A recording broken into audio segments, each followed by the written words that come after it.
I was totally engaged right from the beginning. One thing Danny did in his original script was start it in the middle. Hey! Phil? Phil? Ned?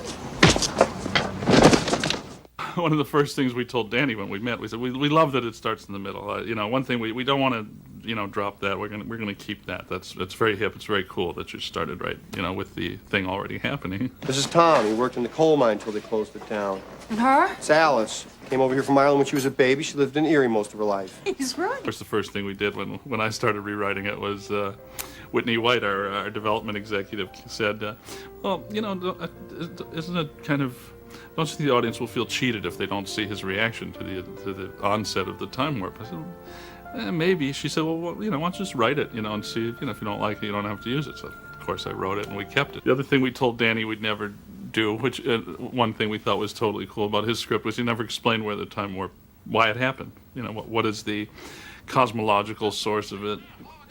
Is it astronomical, or is it karma? You know, what is it? We didn't know. What the hell? Harold? Ready? Harold, can you hear me? Yeah. Are you a director or a stylist? Okay, ready? All right.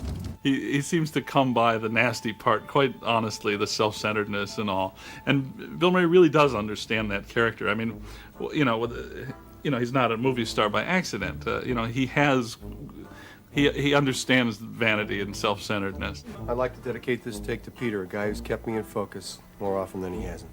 Thanks, man. So it made him the perfect guy to play that. Someday somebody's going to see me interviewing a groundhog. I think I don't have a future. She was so natural. She just was cracking up.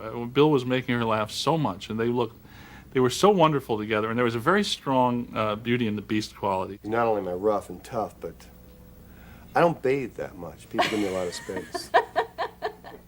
I believe that. She is kind of luminous, you know. I mean, she has this perfect, you know, skin and lovely natural quality. And Bill is, you know, he's you know, a few miles of, you know, rough road there, you know. And yet, you know, they looked great together, and she seemed to really just enjoy him so much. I had great admiration for him, and I loved watching him work. And I didn't mind for 1 minute being the straight person with him, because I cannot do what he does, but I don't think anybody can. I mean, that's what makes him so special. Ned! Ryerson! Stephen Tobolowsky as Ned Ryerson. I mean, you know, he's played a lot of goofy guys and a lot of unsavory characters in movies, but probably never anyone as delightfully wacky as this guy. You know, people really remember Ned. For my first audition, I went in, I said, you know, Harold, I worked on this yesterday some at home, and I think it's getting kind of big. It's getting a little broad. You know, you may need a spatula to scrape me off the walls, but I'm going to go for it, okay? And we're just going to do it. Just tell me, just kick me out of here. Just kick me out. And, you know, so we started going, oh, Phil, yeah, you. Do you have life insurance, Phil? Because if you do, you could always use a little more, right? I mean, who couldn't? In Punxsutawney, the Groundhog Festival happens in a park quite removed from the center of town. But the size of the town square in Woodstock allowed us to put this Groundhog ceremony right there in the heart of town, which just galvanized the whole Groundhog Day experience in a really perfect way. You know, it made the town was a character in the film. It was a cold that came up through the ground, and you couldn't stop it. It was a cold that came up through the ground, up through your feet, into your knees, to where your knees were shaking, your hips were shaking inside your clothes. Your jaw would be, you'd want to get your jaw and tongue working before the scene because it was so cold. Will you rate? Yeah? Yeah. Will you wait right? Good God almighty. We started in winter and finished in spring, so there was this quite natural progression, even in our own mood of opening up into springtime, you know. And it's the way it's the emotional arc of the film, and it was the reality of doing the movie over the spanning the winter into spring. There's discussion as to what the day of the movie was going to be. Because we were shooting in upstate Illinois and the Wisconsin border, did we want it to be a sunny day? Did we want it to be a snowy day? Did we want it to be a cloudy day? Because it would have to be the same day over and over again. It's Groundhog Day. It's still just once a year, isn't it? Whenever Phil walks down the street from the bed and breakfast, we shot them 1, 2, 3, one after another. So we always knew where we were. We finished him in one mood, and we still had the same background, same extras, same cars, on the same cycle, going, everyone going at exactly the same time, with Bill being the only different element. He would be the only changed element.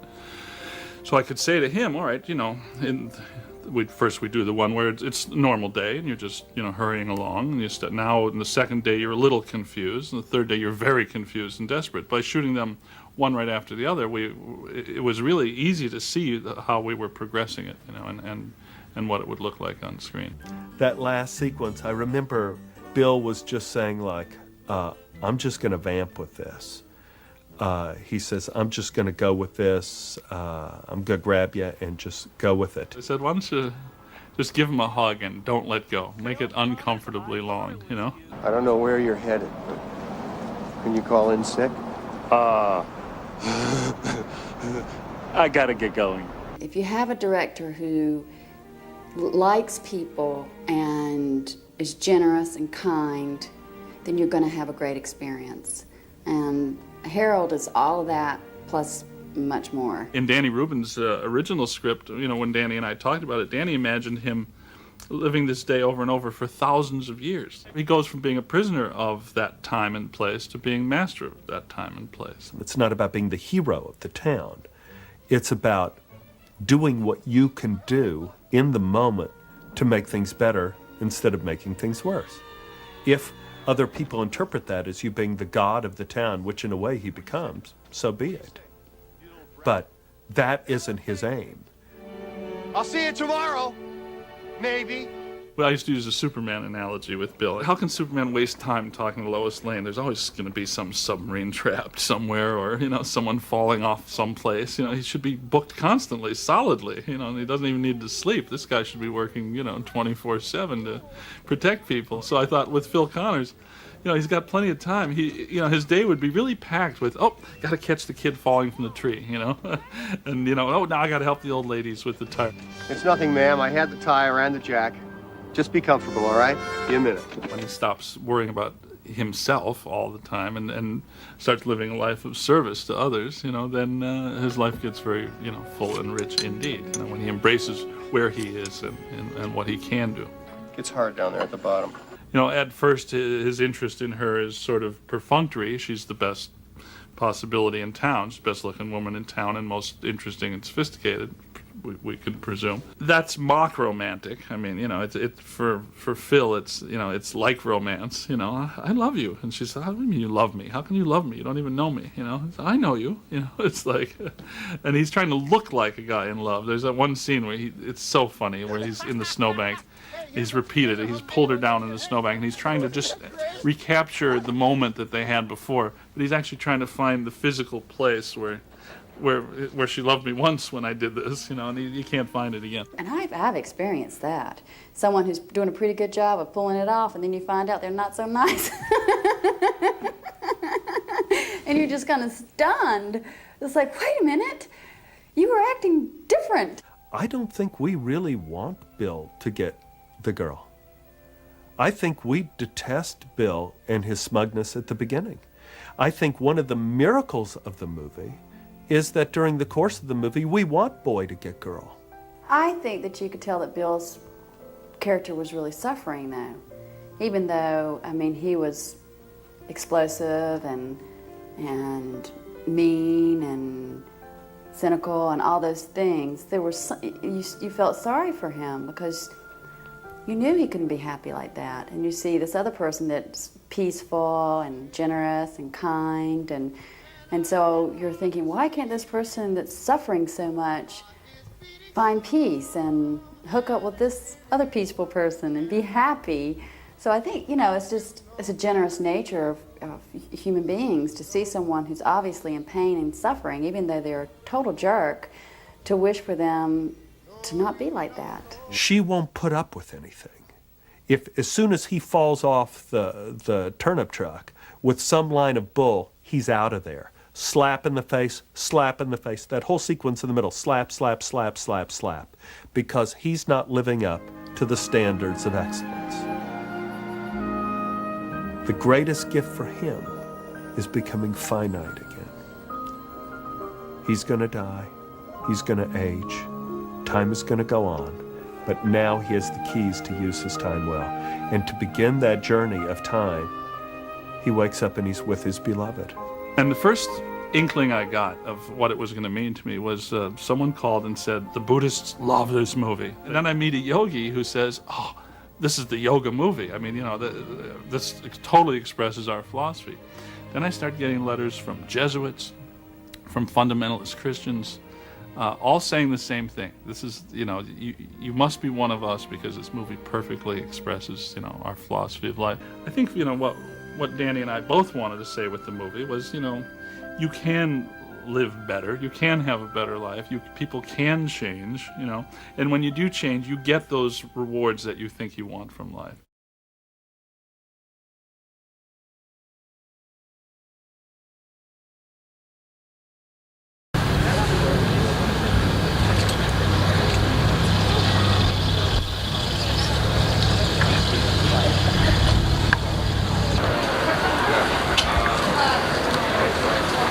There's a scene in front of the hardware store. There's Murray.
substitute. Better than nothing. But wait till he gets back to where you can see him.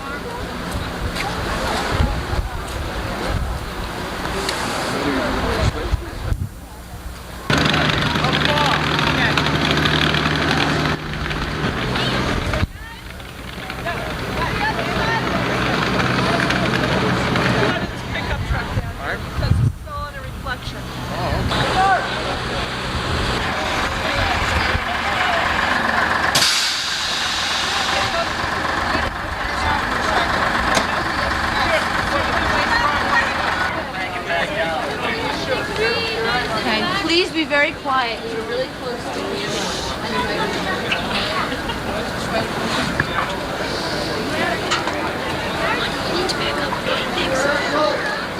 Quiet, please! Quiet! Sir, I need you over on the other side of that Crystal! sheet, Quiet, please. please! Sir? Sir? Sir, I need you over there.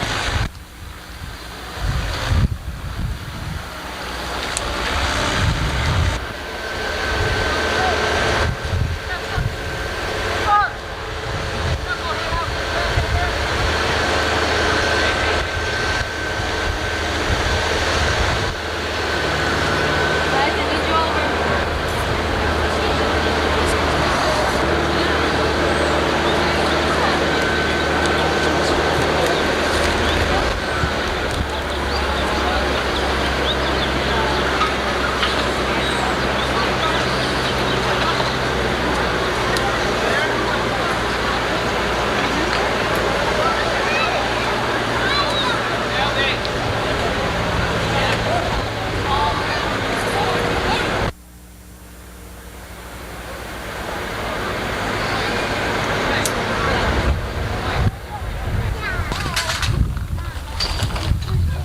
Need you on that side, please. What's that?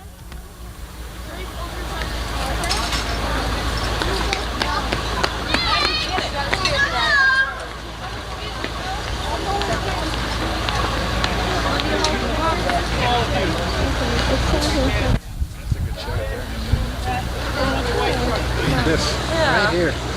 If it's better off back here, we can see him.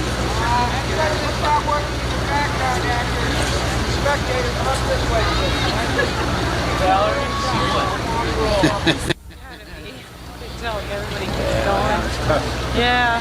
Control of a crowd. They do pretty good.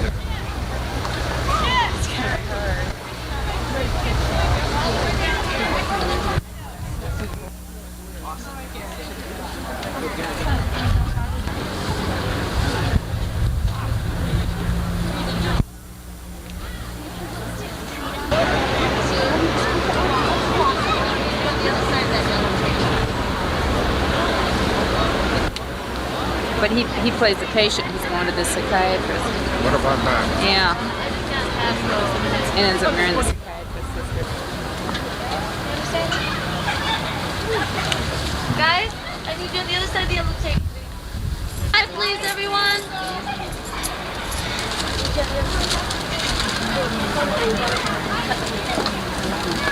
Looks like they're probably they're getting ready to do something. Well, then they don't let you out there, so I mean, it's going to be doing something.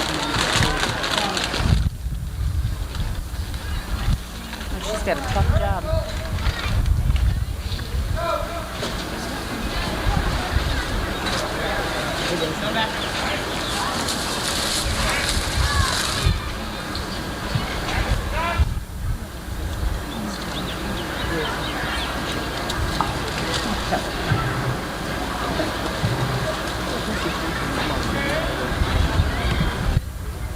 Do you know where Uncle Dan's is? Cafe, Foot Street. Germantown or something. Oh yeah, he's close. Oh, you can't, That's David. close. You can't.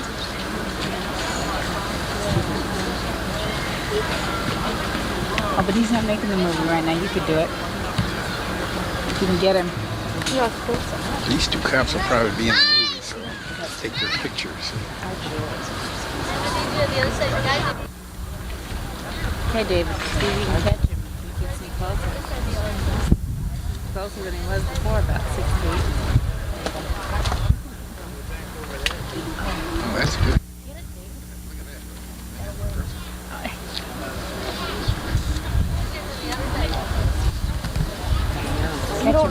know what it looks like. Well, it's better than not getting it.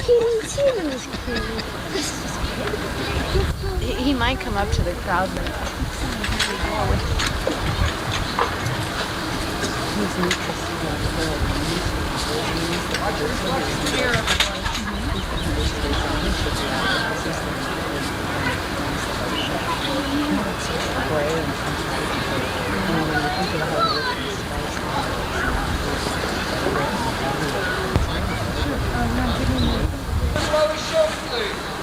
Put your cameras down, everyone, please. Thank you.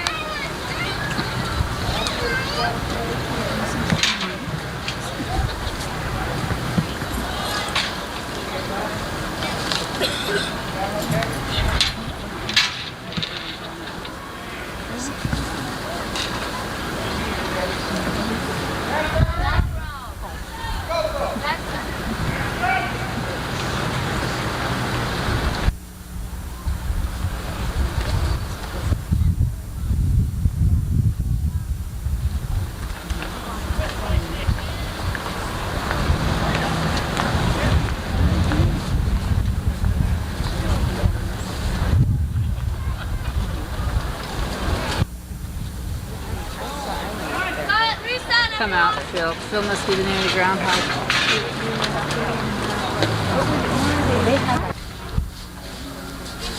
Tom, They're on you. jerk.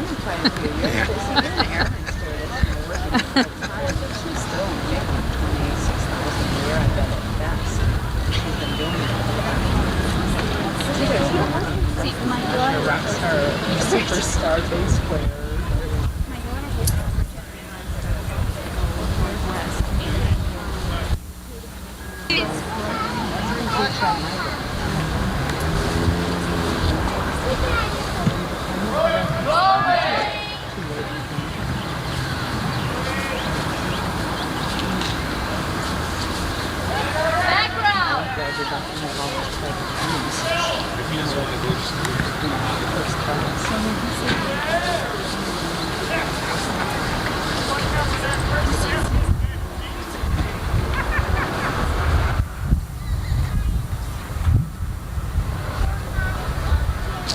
Reset, you guys. Good job.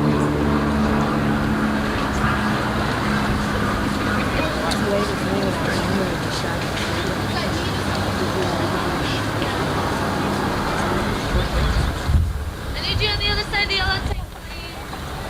Hi, ladies. I need you on the other side of the yellow tape.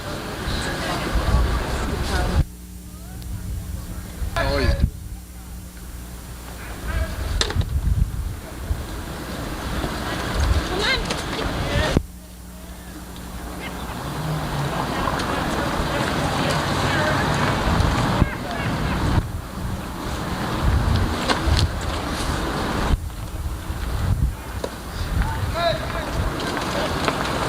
Reset, everyone.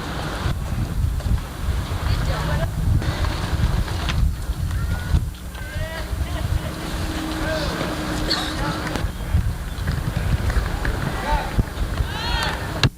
Reset, you guys.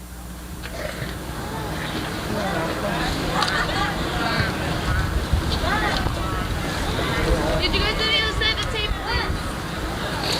Please, I need you guys to keep moving. You're welcome to watch on the other side of the yellow tape. Ladies, I need you on the other side of the yellow tape, please. Other side of the yellow tape. That's pretty good close up here. Everybody, hands apart. Lily. On the other side of the yellow tape. Oh, here we are back there again. That's it. Supposedly fighting with a cop over there. Yeah. See where Lloyd's No, don't go in front. Lloyd's paper is? These are. We actually should get a better view over there. No, you don't.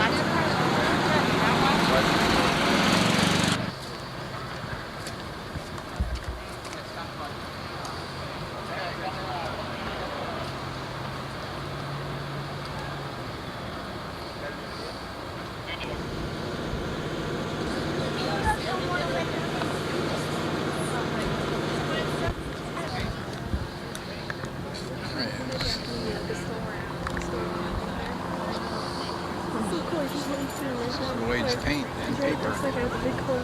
Store there. Producer.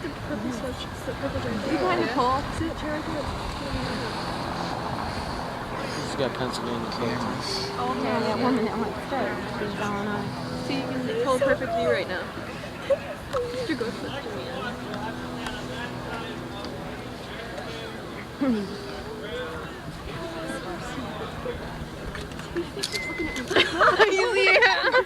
You want to? Okay. Yo, Bill! Come over to me. Show me. Bill! Put the back Just scream there. his name. Like you're gonna go what? 1 second. I could be like, oh, Zach Evans. You couldn't see which name? Yeah, Bill too. Big boy. I'm at tippy toes. It's the guy right behind you is filming. Well, look at the shoes. They're cool shoes. They're moccasins. It's not for the part or anything, no. Well, they're cool shoes. Bill! Hey, Bill! A homely man. Now I got my toys. Close up of some of them cameras. Lady and all this stuff.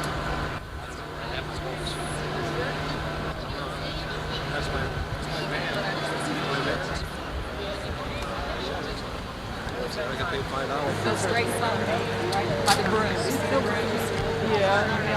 When you're raising this wilderness, You just turned around. screen on that. With the purplish color, it's slightly tinted purple. Yeah. He's got gray in the front of his head. Let's make this a little closer picture of your own. Whoops. I'm in your way. Here. It's all right, you get in the movie, My head. but I won't pay you $50. And I don't want $50. I know it. That dumb crap.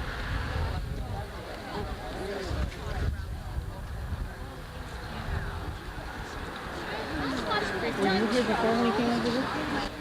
Did he come over here? I was over on that side. We tried to get him over here. Maybe you might still do it.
be some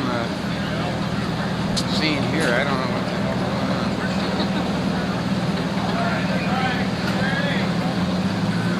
You know what's going on? I don't either. I just got out of the uncle. Here comes the train.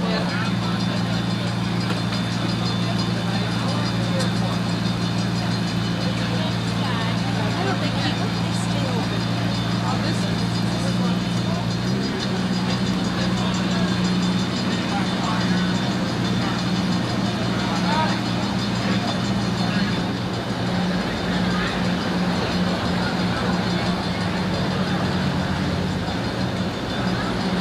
Hear the train in the background. We didn't know what's going on here. This is really interesting. The fact that I got so close, too.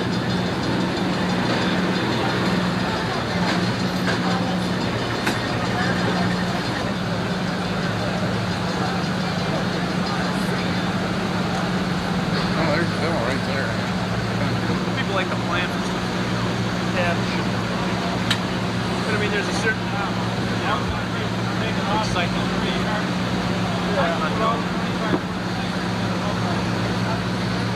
Know in advance, and then you start making plans.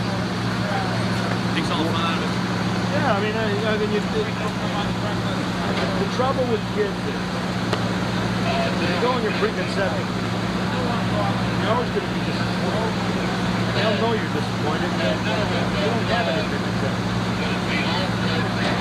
You know what I'm saying? You don't expect anything and you won't be disappointed. Yeah. Right. But I mean, you have to maintain the idea that they're going to run full throttle. No matter what you're going to do, they're going to be different. You know, I always thought it'd be great. Well, you know, Sit leaving right now. I don't know where they're going. I wind up going myself. I'm going to the lift.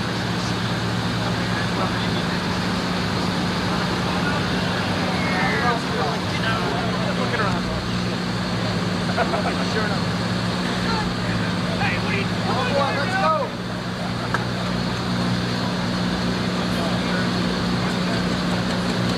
There's Harold and a little truck there wherever they're going. Sell these all if you want to pay. Hop in, gang. Let's go. Come on.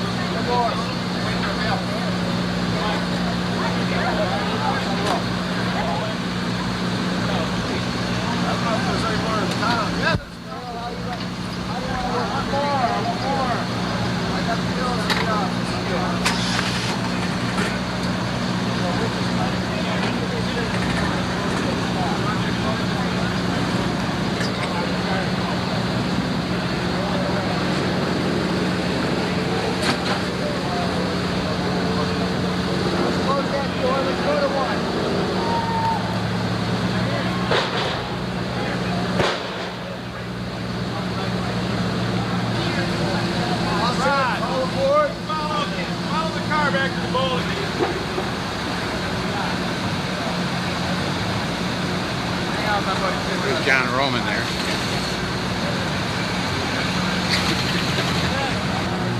All aboard, here we go.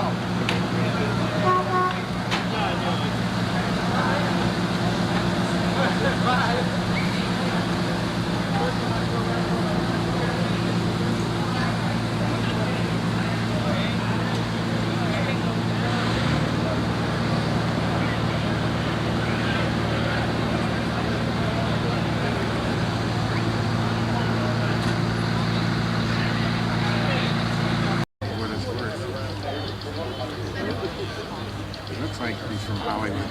He's not here. That's him, Bill Ramis. Harold. I mean, Harold. His middle name is Bill. Sorry about that. Let's get a shot of you.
Here we go.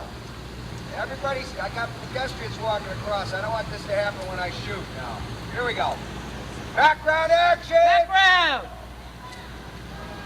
Action! Frank, get the word out! Somebody kidnapped Phil! We're going after him!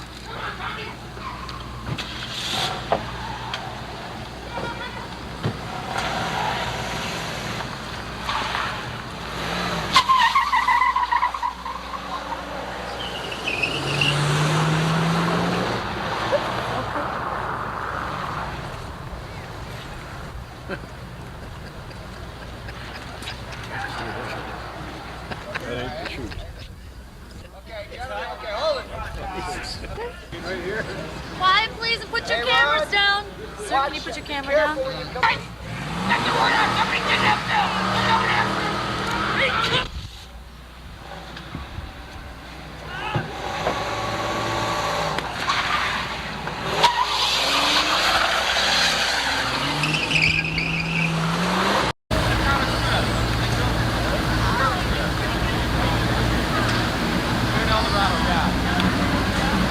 Keystone Armor Car.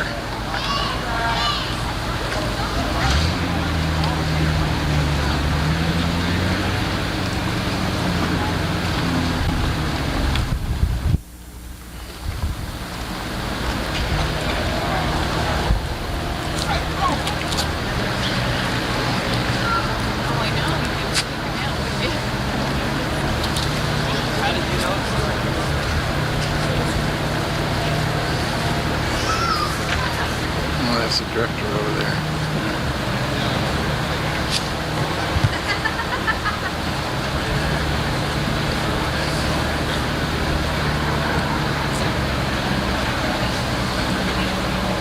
You see the spectators over there at the Tip Top Cafe.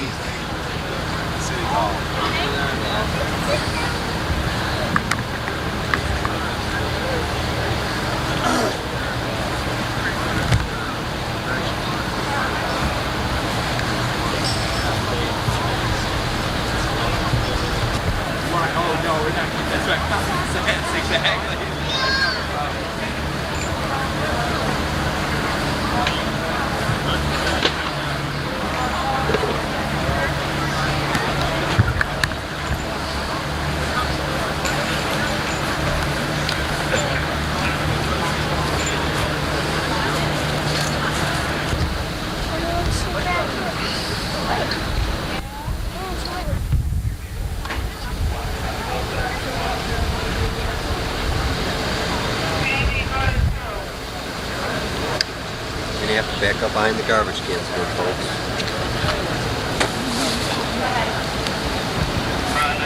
That is it.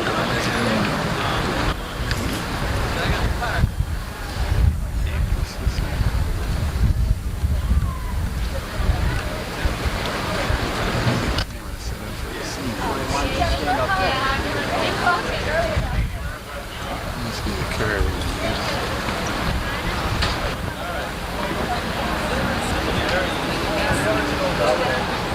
Alright, that's a good idea. You mean Lindsay? My name is Lindsay, this is Jack.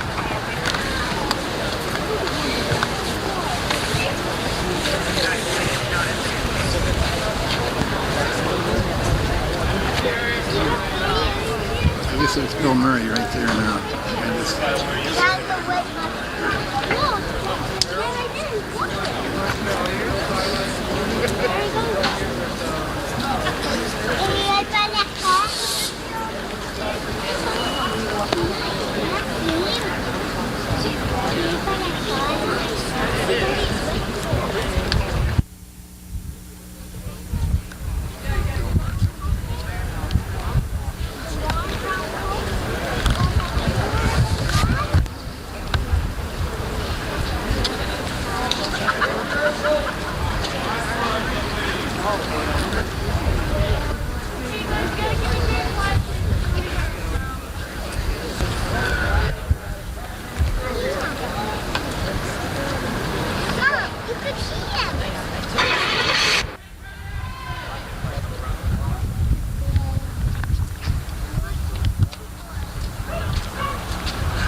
sidewalk?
Oh, that's all right.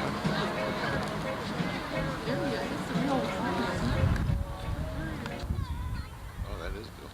That is him? Sure.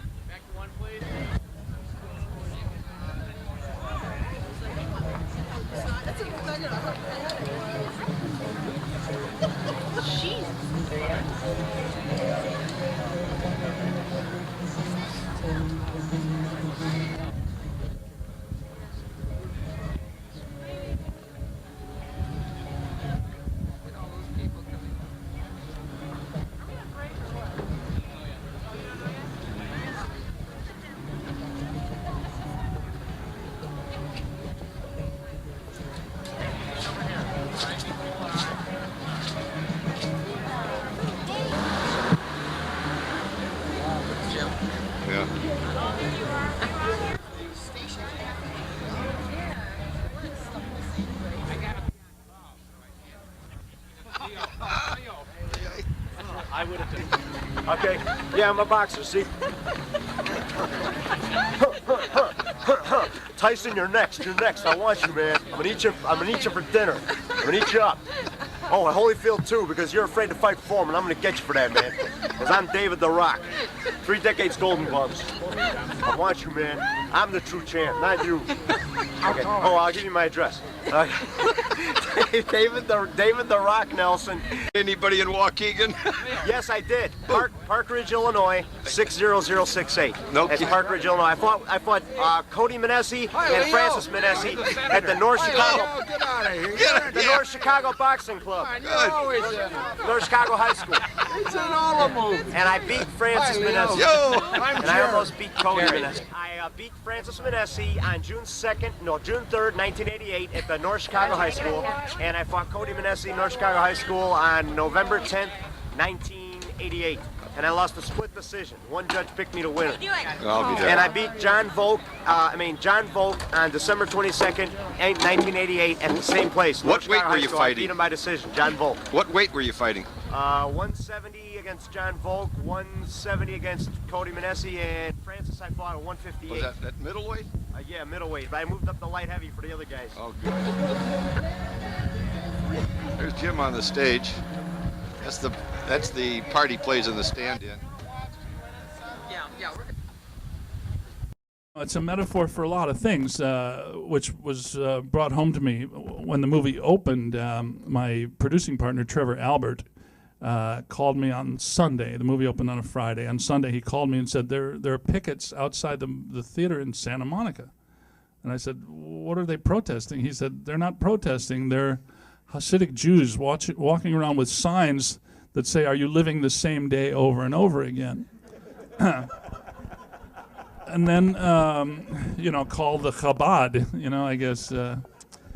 So then I started getting, almost immediately, my mother-in-law lived for 35 years in a Zen Buddhist meditation center to the end of her life. And I called her right away on the weekend, and she said they saw it. The abbots and the senior monks, she said they loved it. They thought it expresses a fundamental Buddhist concept. And then I heard from people in the yoga community that it was everything that they were about. And then I started getting letters from the Christian, from Catholic priests and Christian and Baptist ministers saying this totally expresses our philosophy. You must be Christians, obviously, because it's such a devoutly Christian movie. And then the psychiatric community chimed in and said, obviously, the movie is a metaphor for psychoanalysis because we revisit the same stories over and over. We keep reliving these same patterns in our life, and the whole goal of psychoanalysis is to break those pattern behaviors. So I thought, well, that's an ecumenical response to this film. It's got something. It's not just something for everybody. It's the same message. The film is the film. It does not change. But everyone obviously projected something onto the film. And it's the genius of Danny Rubin's concept. The script came to me already written. Again, kind of not really makeable the way it was written, but I rewrote it and shared screenplay credit with Danny. I had some fundamental ideas about it that I think made it a more entertaining and more accessible film than it might have been the way it was originally written. But as a Jew, I kept thinking that, people finding so much in this movie, every day someone says something to me about this movie, and a guy just said to me, "Oh, Starbucks clerk on 67th in Columbus." After he gave me my coffee, said, "I just have to tell you, I watched Groundhog Day again just the other night, and I saw whole new things in it, things I'd never thought of before." And my analysis my view of that was, I said, it's like the one reason Jews respond to that idea is the Torah is read every year. Start at the same place on the same day. Every Jew in the world reads the same portion every day for the whole cycle, and then you start over. The Torah doesn't change, but every year we read it, we are different. Our lives have changed. We're older. We're different. We have children. We don't. Our relationships have changed, and you find new meaning in it as we change. So the movie doesn't change. I'm not comparing Groundhog Day to the Torah. It's more entertaining than the Torah. But and the Bible was not a good movie, John Huston's movie. But there's something in it that allows people to keep every time they see it, reconsider where they are in life and kind of question their own habitual behaviors. What were you doing on Groundhog's Day? Because I know what I was doing. Well, why don't you tell us what you're doing, and maybe it'll remind me what I was doing. I was watching Groundhog's Day. Groundhog Day, I should say. There was an AMC marathon. They played it again and again and again. Yeah, so I caught funny. the end of one and the beginning of the next. Why do you think that has such longevity?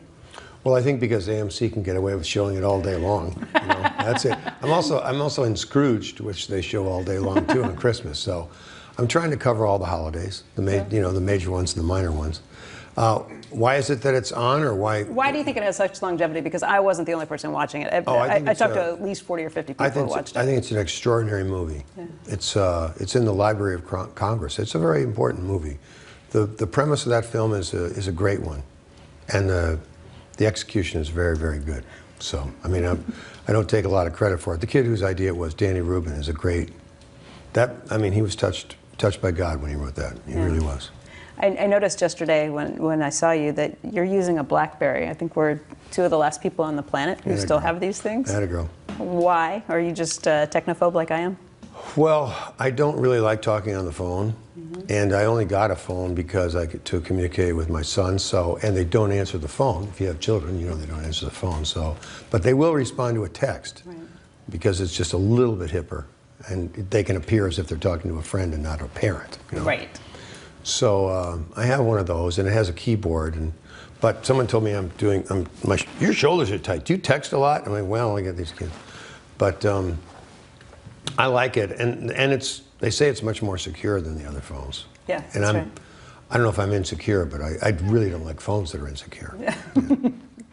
So I guess tweeting is out of the question. There's a guy who owns @BillMurray who's tweeting on that. He's got over 500,000 followers. He's a fan. Does he really? Yeah. Yes, I know. I see these things written on walls that I wrote, and I'm like, not exactly. Yeah.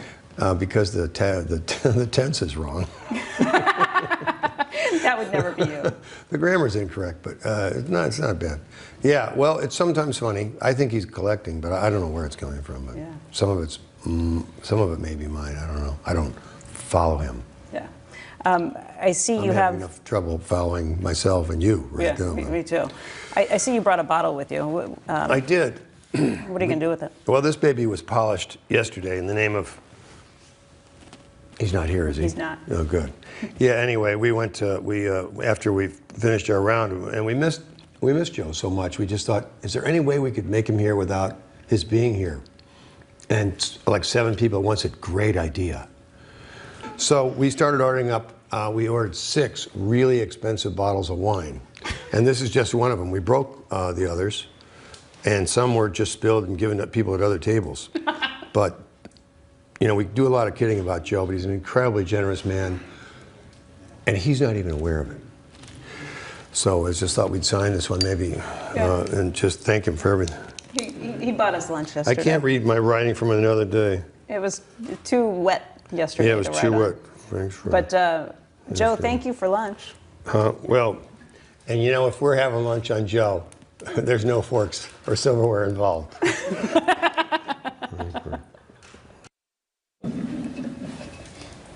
Here, I said, you could send your name on the bottom of it. This is. There you go.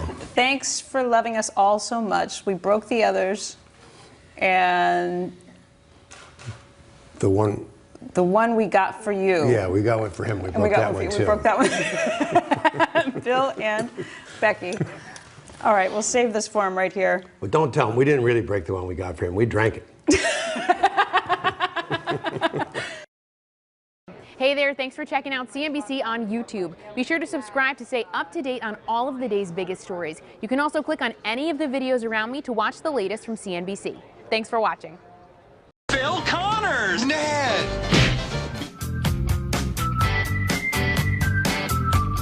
There's talk of a blizzard.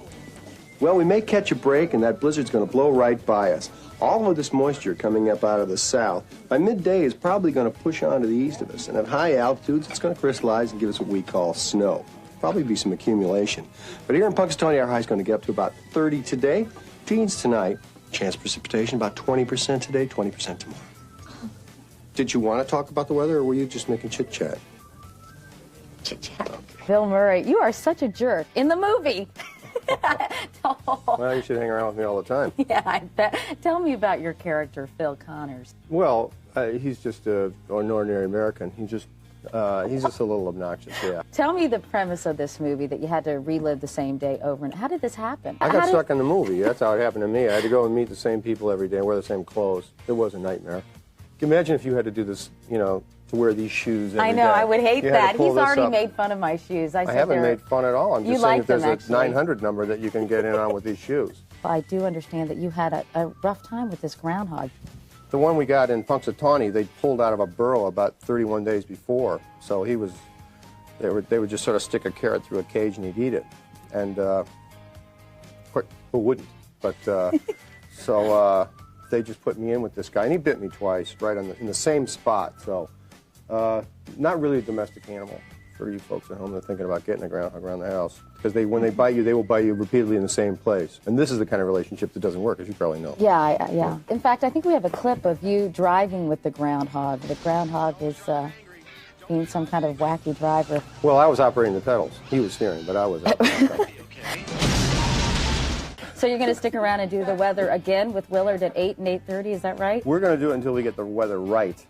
Are you? Yeah. You're well, going to do some of this stuff, Bill? A little bit of this. Little cold front coming It's in from already the east? snowing. It's already snowing outside in New York, so everybody get to work on your excuse, which is they didn't plow my street. They didn't plow my block. What's the name of this movie again? Groundhog Groundhog Day. I'm kidding. This is probably the strangest interview I've ever done.